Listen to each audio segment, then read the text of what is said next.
Hello dear students, आज हम discuss करेंगे लेट्स वाइब्रेशंस। ये एक अलग यूनिट है और लेट्स वाइब्रेशंस शुरू करने से पहले मैं आपको थोड़ा सा मैटर के बारे में बताता हूँ। अगर हम सॉलिड स्टेट मैटर लेंगे, सॉलिड मैटर जो रहता है ना मैटर, वो हमारे पास में दो तरह का रहता है। एक रहता है क्रिस्टलाइन और दूसरे को हम कहते हैं एमॉर्फस।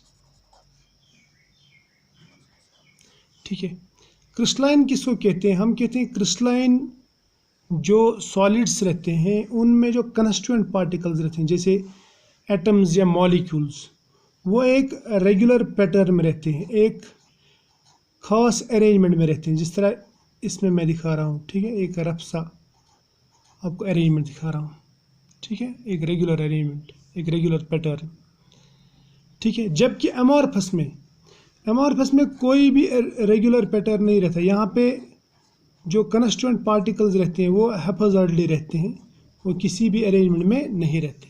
क्लियर? ये हो गया क्रिस्टलाइन और एमॉर्फस। ठीक, अब ये जो अरेंजमेंट है, arrangement of this constituent particles in crystalline substance, ये जो रेगुलर अरेंजमेंट है, ये जो एक रेगुलर पैटर्न है, इसको हम कहते हैं क्रिस्टल। ठीक है, क्रिस्टल यानी कोई भी ऐसा सब्सटेंस, कोई भी ऐसा पार्टिकल, या सब्सटेंस बोलूँगा मैं, पार्ट ऑफ सब्सटेंस बोलूँगा या पार्ट ऑफ मैटर, जिसमें कंस्टिट्यूएंट पार्टिकल्स एक रेगुलर पैटर्न में होंगी, जिसके रेगुलर फेसेस होंगे, रेगुलर एजेस होंगे, ठीक है, उसको हम कहते हैं कि ये क्रिस्टल है।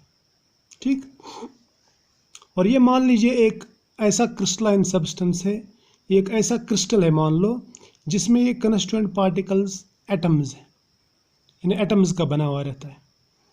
ठीक, अब अगर मैं आपको इस पैटर्न के बदले में इस तरह के पॉइंट्स का पैटर्न बता दूं, ये पॉइंट्स हैं, ठीक है, यानी एटम्स के बदले में मैं पॉइंट्स दिखा रहा हूं आपको यहाँ पे, ये पॉइंट्स। ठीक, तो मैं बोलूँगा it is an array of points, regular array of points in space. अगर मैं स्पेस में एक रेगुलर एरे ऑफ पॉइंट्स बनाऊं, जो पॉइंट्स रिप्रेजेंट करते हैं किसी क्रिस्टल के स्ट्रक्चर को, किसी क्रिस्टल के कंस्टिट्यूएंट एटम्स को, ठीक है, इन एटम्स के बदले में इनका जो अरेंजमेंट है मैं दिखाता हूँ पॉइंट्स में। तो फिर मैं इसको बोल सकता हूँ कि ये जो पॉइंट्स हैं, these are called lattice points. Lattice points यानी वो पॉइंट्स, वो regular array of points, arrangement of points जो किसी क्रिस्टल के कंस्टिट्यूएंट्स का अरेंजमेंट दिखाए, यानी कंस्टिट्यूएंट एटम्स का लोकेशंस, उनके पोजीशंस वगैरह दिखा दे। उसके बदले में अगर हम ये पॉइंट्स का बनाते हैं, ये पॉइंट्स बनाते हैं स्पेस में, ताकि हमें ये पता चल जाए कि ये एटम्स किस तरह अरेंज्ड हैं, तो मैं बोल सकता हूँ कि ये है लेट्स पॉइंट्स। तो लेट्स पॉइंट्स जो है ये इसको समझने के लिए हम बनाते हैं। ठीक है, और ये जो पूरा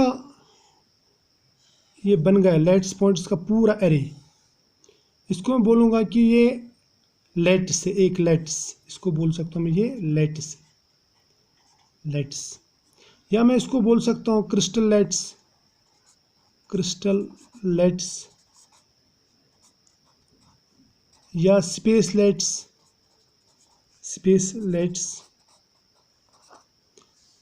या मैं बोलूँगा इसको ब्रेवियस लेट्स। तो ब्रेवियस लेट्स या स्पेस लेट्स क्या है? एक रेगुलर एरे ऑफ पॉइंट्स है जो हम एक क्रिस्टल के स्ट्रक्चर को समझने के लिए बनाते हैं, इन्हें क्रिस्टल के कंस्टिट्यूएंट एटम्स के बदले में बनाते हैं। समझ में आया ना? हम यहाँ पे एटम्स नहीं लाएंगे, बल्कि एटम्स के बदले में इनके पॉइंट्स बनाएंगे। ठीक, समझ में आया? शाबाश, यहाँ तक तो क्लियर है। अब ये जो पॉइंट्स हैं, पॉइंट्स मैंने इनको ऐसे दूर दूर बनाया, इसका कुछ रीज़न है। देखो, एटम्स को जब मैं बनाता हूँ, मैं इनको एटम्स को ऐसे बनाऊंगा, ये एटम्स, ठीक, यहाँ पे बीच में कोई भी स्पेस नहीं है। जब मैं ऐसा कोई सिस्टम बनाऊंगा ना जिसमें सिर्फ एक ही टाइप के पॉइंट्स हों, एक ही टाइप के एटम्स हों और बीच में कोई भी स्पेस नहीं हो, तो मैं इसको बोलूँगा कि ये होमोजीनियस सिस्टम है, होमोजीनियस, या मैं बोलूँगा इसको होमोजीनियस क्रिस्टल। अगर मैं लैटिस भी बनाता हूँ इसी तरह का, तो मैं इसको बोलूँगा ये होमोजीनियस लैटिस है, यानी मैं बीच में कोई भी इसमें स्पेस नहीं छोड़ता। ठीक है, ये होमोजीनियस लैटिस। अब मैं अगर ऐसा लैटिस बनाता हूँ, ये लैटिस है, स्पेस लैटिस, इसमें बीच में स्पेस मैंने रख दी। ये स्पेस का मतलब क्या है? स्पेस में दिखाता एक्चुअली ये बॉन्ड, या मैं बोलूँगा इंटर एटॉमिक जो डिस्टेंस रहती है, मैं इसको बॉन्ड बोलूँगा, ये बॉन्ड है। ठीक, तो इस सूरत में मैं इसको बोलूँगा, ये जो लैटिस बनाया मैंने, इसको मैं बोलूँगा नॉन होमोजीनियस, या मैं इसको बोलूँगा heterogeneous. So it is not homogeneous, it is non homogeneous. Homogeneous क्यों नहीं है? क्योंकि यहाँ पे पॉइंट है, फिर स्पेस है, यानी बीच में बॉन्ड है, फिर पॉइंट है, फिर बीच में बॉन्ड है, फिर पॉइंट है, बीच में बॉन्ड है। ठीक है, क्लियर? तो अगर हमें किसी भी लैटिस को या क्रिस्टल को समझना है तो हमें ये मॉडल अपनाना होगा, क्योंकि हर एक क्रिस्टल में एटम्स भी रहते हैं और एटम्स के बीच में बॉन्ड्स भी रहते हैं, जिनकी वजह से वो जुड़ा हुआ रहता है। और इन बॉन्ड्स का बिहेवियर कैसा रहता है? ये बॉन्ड्स जो है ना, ये स्प्रिंग की तरह काम करते हैं। मतलब आप अगर वाइब्रेशंस देखें, वाइब्रेशन में यहाँ पे स्ट्रेचिंग भी होती है और कंप्रेशन भी होता है ना, यानी स्ट्रेच भी होते हैं ये बॉन्ड्स और ये कंप्रेस भी होते हैं। So it behaves like spring. अब अगर मैं इसके बदले आपको एक पूरा क्रिस्टल बना के, मान लीजिए ये एक क्रिस्टल है, ये इसमें लैटिस पॉइंट्स है। ठीक, ये एक मॉडल बना रहा हूँ मैं, जो सिर्फ समझने के लिए, ठीक है, ताकि हमें बात समझ में आ जाए। ठीक,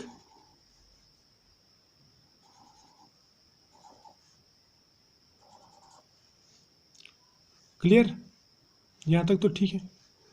अब देखो, ये मान लो ये लैटिस पॉइंट्स है और इनके बीच में जो बॉन्ड है वो मैं इस तरह बनाऊंगा। ये बॉन्ड्स के बदले में ऐसे स्प्रिंग रखूंगा, ये एक स्प्रिंग, यहाँ पे दूसरी स्प्रिंग, या फिर मैं कोई दूसरे कलर से बनाता हूँ, इसको मैं ऐसे बनाऊंगा ताकि वो दिख जाए। ठीक है, ये एक स्प्रिंग है, दूसरी स्प्रिंग यानी बॉन्ड, ये और एक बॉन्ड, ठीक है, और ये और एक बॉन्ड, यहाँ पे और एक बॉन्ड, यहाँ पे और एक बॉन्ड, यहाँ पे और एक बॉन्ड, यहाँ पे और एक बॉन्ड, यहाँ पे और एक बॉन्ड, बॉन्ड,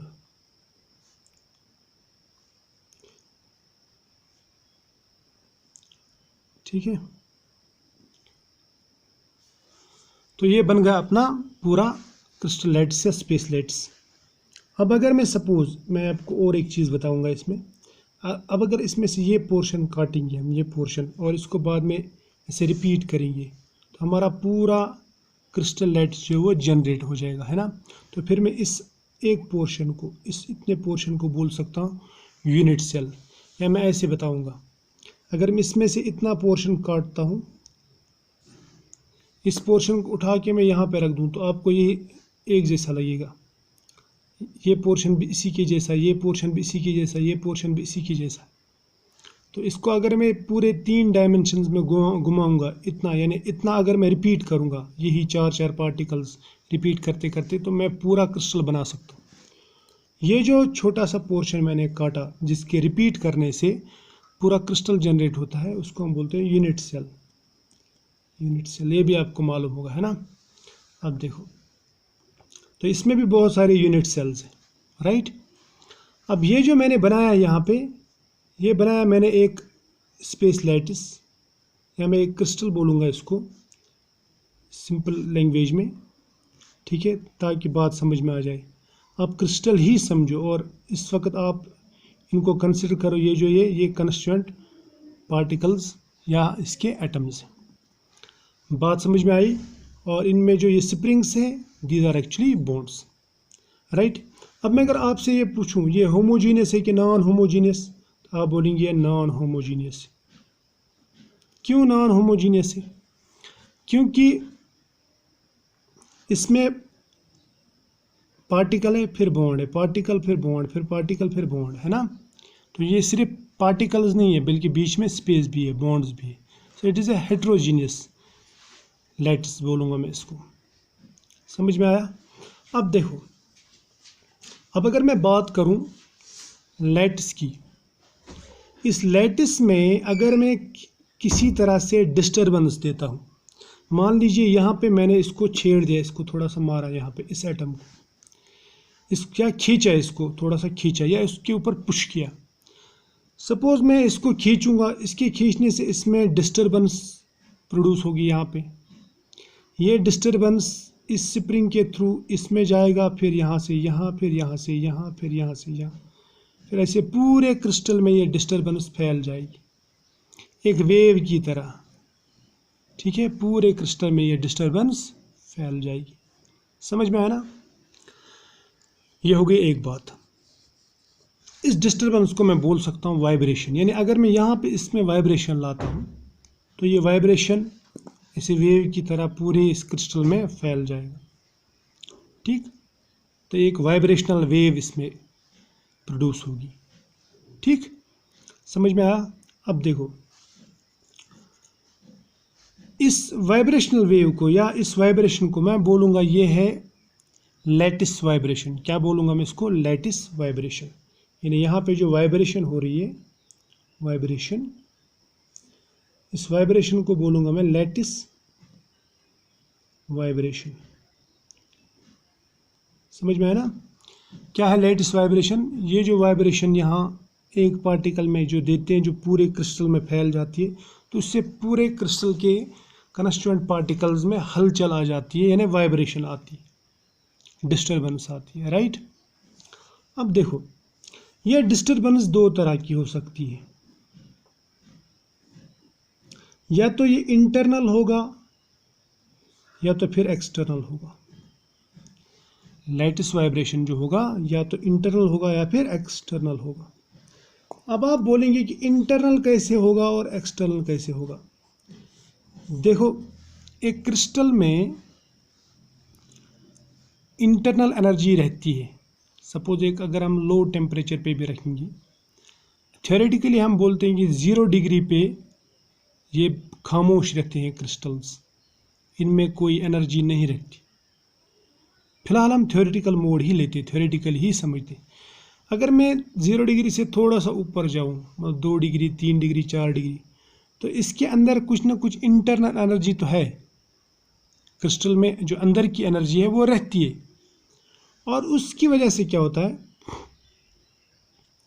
इसकी वजह से यहाँ पे इस एनर्जी की, इंटरनल एनर्जी की वजह से यहाँ पे अगर एक जगह पे डिस्टर्बेंस आ जाता है, एक जगह पे भी डिस्टर्बेंस आता है, या मैं सिंपली बोलूँगा अगर मैं थोड़ा सा टेम्परेचर बढ़ाऊँगा तो इसको हीट मिलेगी, हीट एनर्जी मिलेगी। अगर एक पार्टिकल को भी हीट एनर्जी मिल गई, ये वाइब्रेट करना शुरू कर देगा। ये वाइब्रेट कर देगा तो ये वाइब्रेशन यहाँ से यहाँ ट्रांसफ़र होगी, यहाँ ट्रांसफ़र होगी, फिर यहाँ, यहाँ और यहाँ, फिर यहाँ, यहाँ और यहाँ ट्रांसफ़र होगी, और ये वेव के फॉर्म में पूरे क्रिस्टल में ये वाइब्रेशन फैल जाएगी, जिसे हम लैटिस वाइब्रेशन कहते हैं। समझ में आया ना। अब देखो, अब अगर मैं इसमें ले लूँ जो इंटरनल एनर्जी रहती है, जो सिस्टम में एनर्जी रहती है, जो मैटर में एनर्जी रहती है अंदर, उसकी वजह से भी वाइब्रेशंस होती हैं। इंटरनल एनर्जी की वजह से भी, जो इंटरनल एनर्जी है, इंटरनल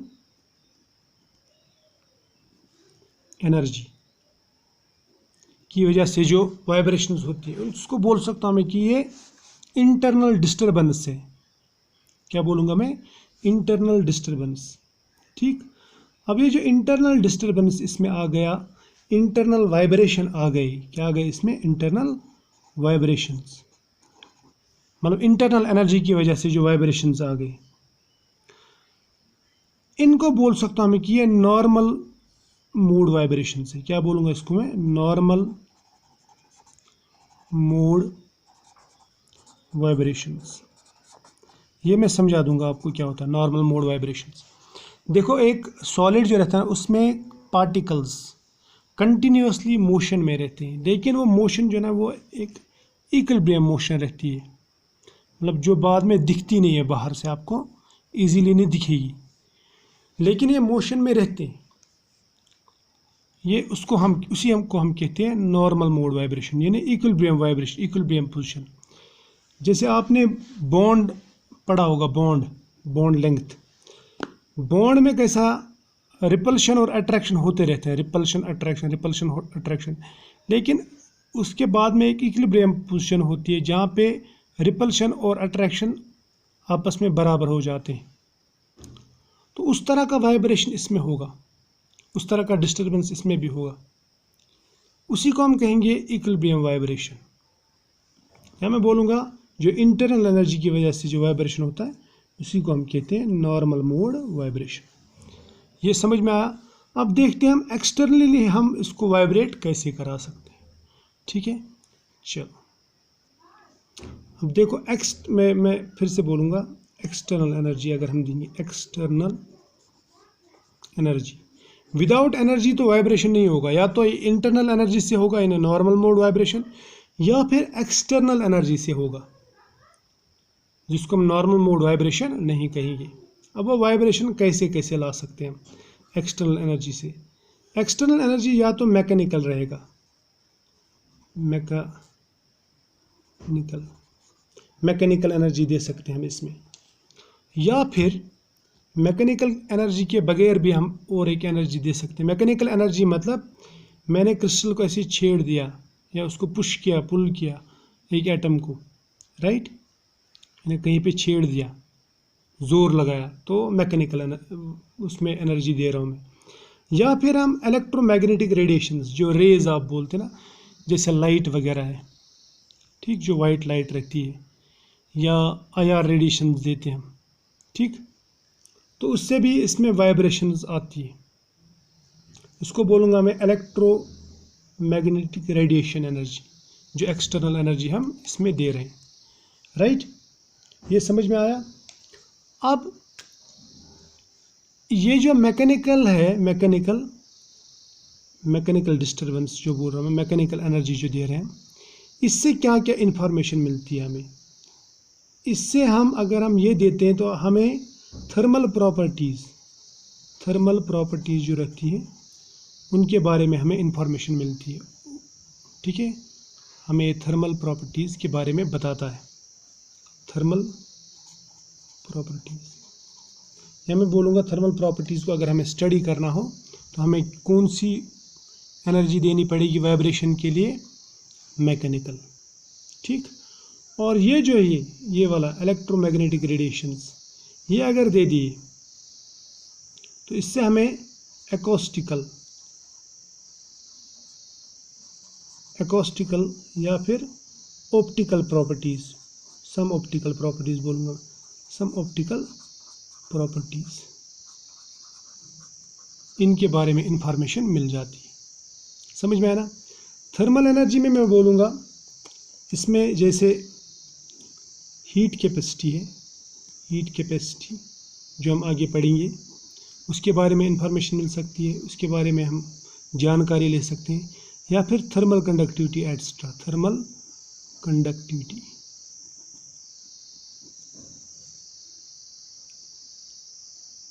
ठीक। अब ये एकॉस्टिकल और ये जो ना ये ऑप्टिकल, ये हम थोड़ा बहुत पढ़ेंगे, ज़्यादा नहीं पढ़ना हमें इस यूनिट में, हमें ये इन दोनों पे ज़्यादा फोकस करना है। एकॉस्टिकल मतलब साउंड रिलेटेड, ऑप्टिकल मतलब विजन रिलेटेड, ठीक है। तो इस तरह की प्रॉपर्टीज़ हम इसमें से स्टडी कर सकते हैं, राइट।